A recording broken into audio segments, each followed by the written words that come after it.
They look worried. My partner has breached our contract. The landlord has seized my land. My brother has abducted my father's wealth. My husband has ditched us and has married another woman. Whom do you think should they approach to get justice? Yes, these people should approach the court to settle their disputes. Do you remember the story of office memorandum that came to a satisfactory end because the Supreme Court gave a verdict that was accepted by everyone?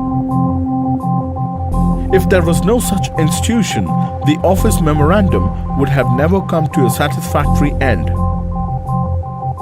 All the courts at different levels in a country put together are called the judiciary, and such an independent and powerful judiciary is considered essential for all democracies.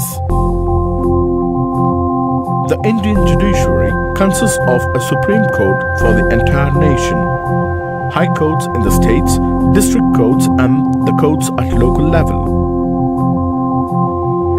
India has an integrated judiciary system, which means the Supreme Court controls the judicial administration in the country and its decisions are binding on all other courts of the country. The Supreme Court can take up any dispute between citizens of the country, between citizens and government, between two or more state governments, and between governments at the union and state level. It is the highest court of appeal in civil and criminal cases, and it can hear appeals against the decisions of the high courts. What do you think? In what ways is our judiciary independent?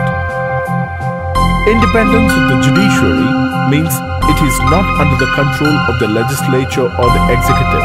The judges do not act on the direction of the government or according to the wishes of the party in power.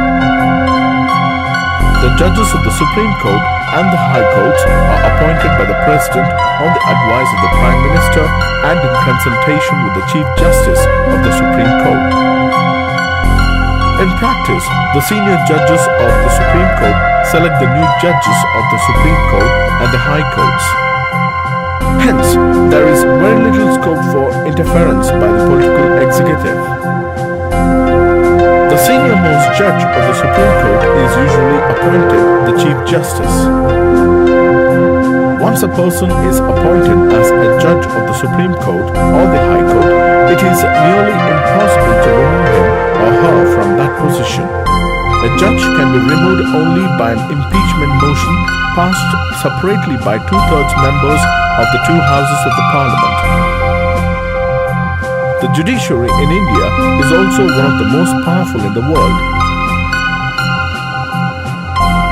Can you give few reasons for the Indian judiciary to be the most powerful in the world? The Supreme Court and the High Courts have the power to interpret the constitution of the country. They can declare invalid any law of the legislature or the actions of the executive if they find such a law or action is against the constitution after a judicial review. The Supreme Court of India has also ruled that the core or basic principles of the constitution cannot be changed by the Parliament. It acts as the guardian of the fundamental rights. They check the malpractices on the part of public officials and hence enjoys a high level of confidence among the people.